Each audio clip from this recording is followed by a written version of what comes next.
and thank you for joining me today on Top Minds in the Business on Entercom's Oil and Gas 360. I'm Tyler Jones, and joining me today is Anatol Feygin, Senior Vice President of Strategy and Corporate Development at Cheniere Energy. Mr. Feygin works for Loews Corporation as their Vice President and Energy Strategist, as well as a Senior Portfolio Manager. And he's also spent 3 years at Bank of America as Head of Global Commodity Strategy and Senior Analyst covering natural gas pipelines and distributors. And he began his career at J.P. Morgan Securities, where he covered natural gas pipelines, distributors, and electrical utilities as a senior analyst. Mr. Feygin, thank you very much for joining me this morning. How are you? I'm well, Tyler. Thanks for having us. Absolutely. So we'd really like to talk with you today about LNG. Could you give us an idea of what some of the biggest drivers for price in the LNG market are right now? Well, there are several markets, if you will, for LNG. There's a short-term or spot market and a long-term contractual market, and the drivers in the two are fundamentally very different.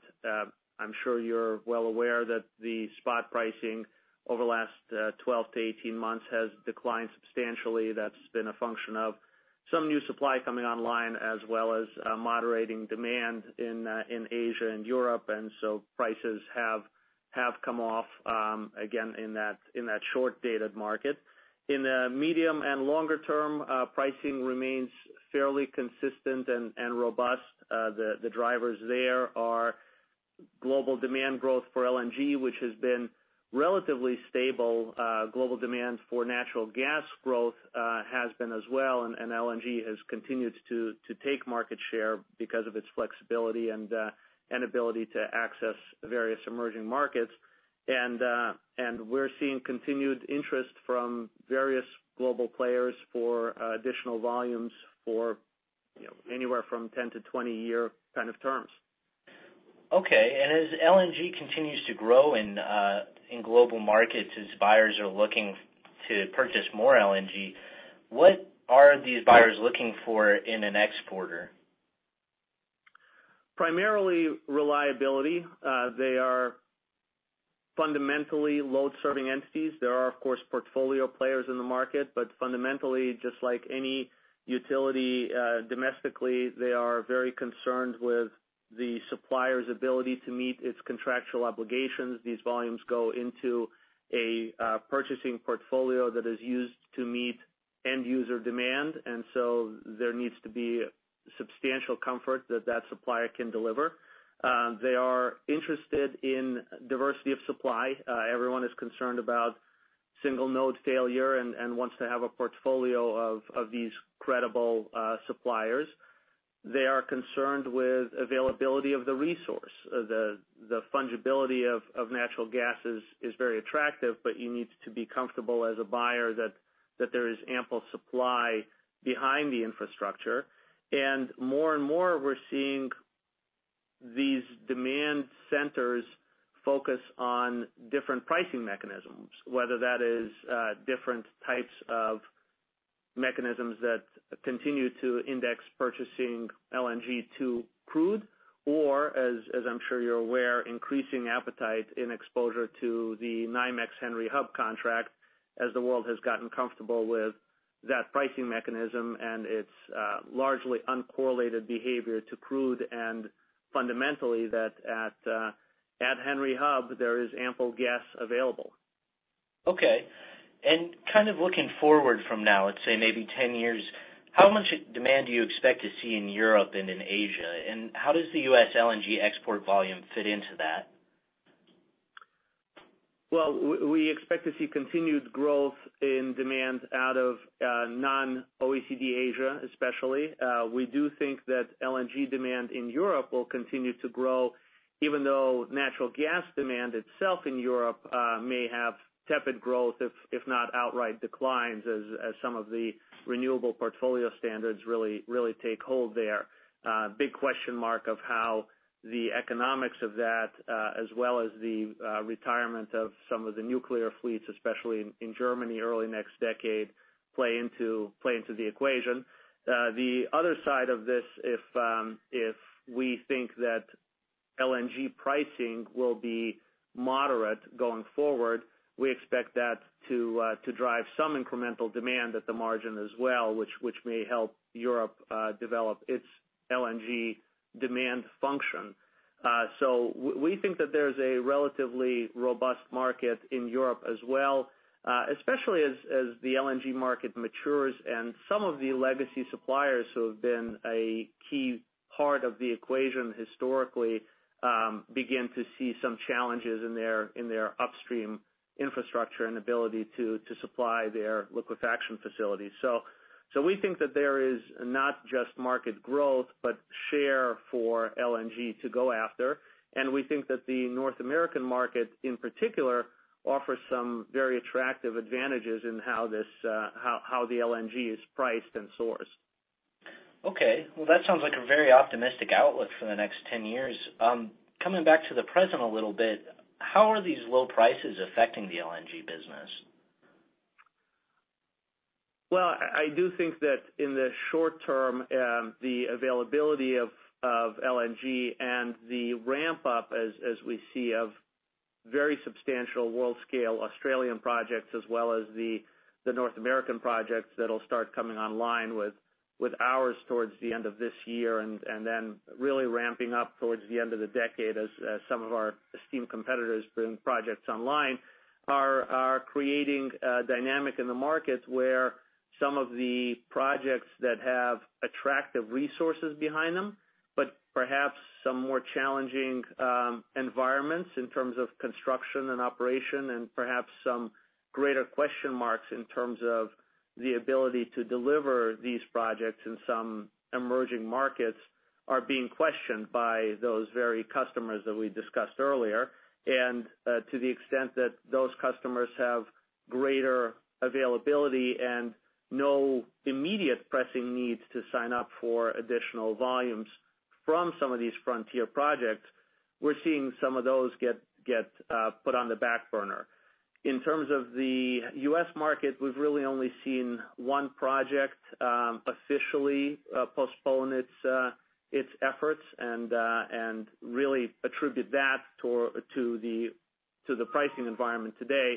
But I think as we move forward over the next 6 to 18 months, you're going to see a number of projects that are the higher cost and in some ways structurally more challenged projects that were advertised as 2018, 2019 type volumes. You're going to see some of those move further out in the time continuum. I think the one thing that the world has become very comfortable with is that there is a very substantial hydrocarbon resource that is available and can be developed as LNG, whether that's the Eastern Mediterranean, whether that's East Africa, obviously the North American market, whether that's us in the Gulf Coast or even the West Coast and Canadian markets. There is ample resource. It's just a question of price and ability to deliver these volumes. Okay, and as we're kind of talking about, 2018, 2019, when all of these projects start to come online, how do you expect the U.S. energy export laws to kind of change between now and then? And also, as those projects come online, is it going to continue to change? We're very comfortable with the current landscape as it comes to LNG. We think the administration, the DOE, the FERC, all the governing bodies have been very accommodating.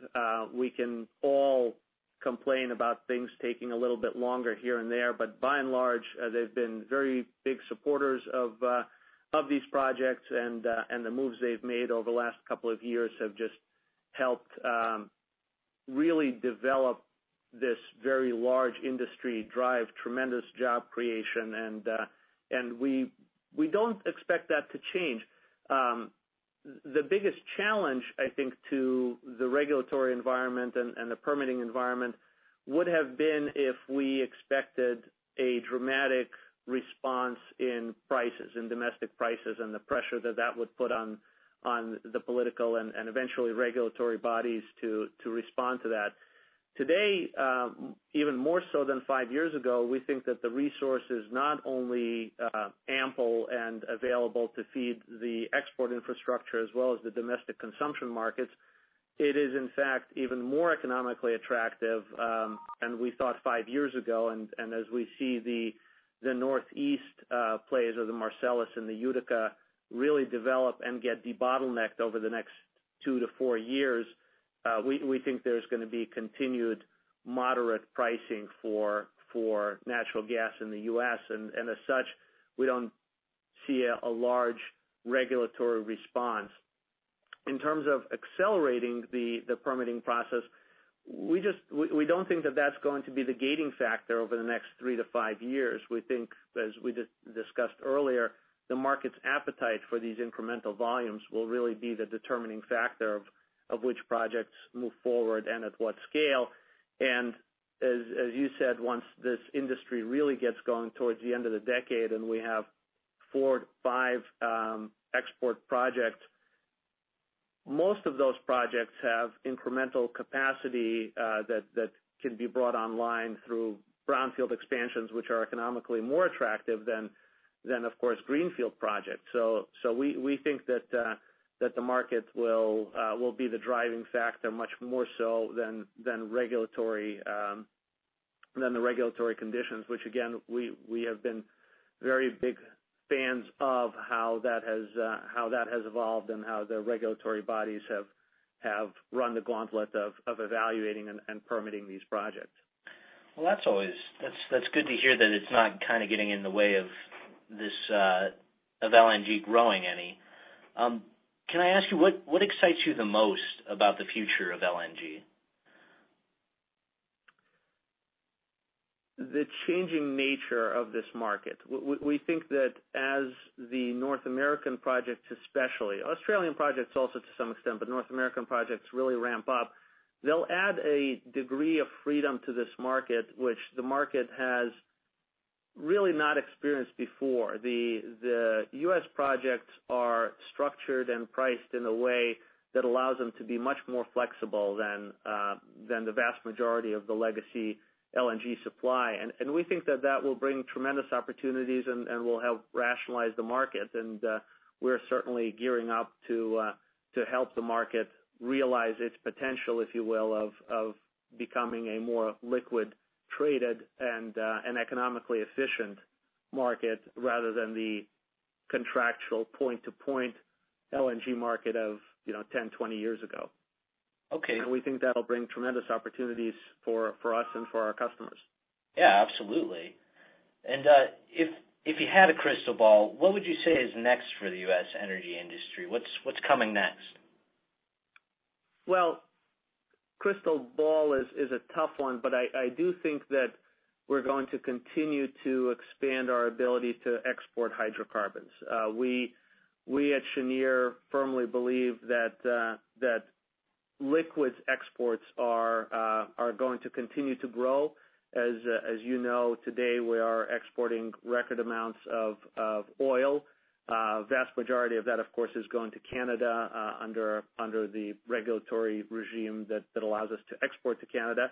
But substantially more liquid hydrocarbons are leaving these shores either as stabilized condensate, and of course we are a large net exporter of refined products these days, and we think that'll continue. We think that if there is a example of American exceptionalism, we think this unconventional hydrocarbon development is one, and we don't see any reason why the lower 48 U.S. is not going to continue to grow its presence in the hydrocarbon world, in methane as well as in liquid hydrocarbons, and we're positioning Cheniere to take advantage of that as well.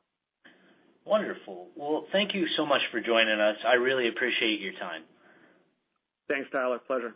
Absolutely. And thank you again. This has been Top Minds in the Business on Entercom's Oil and Gas 360.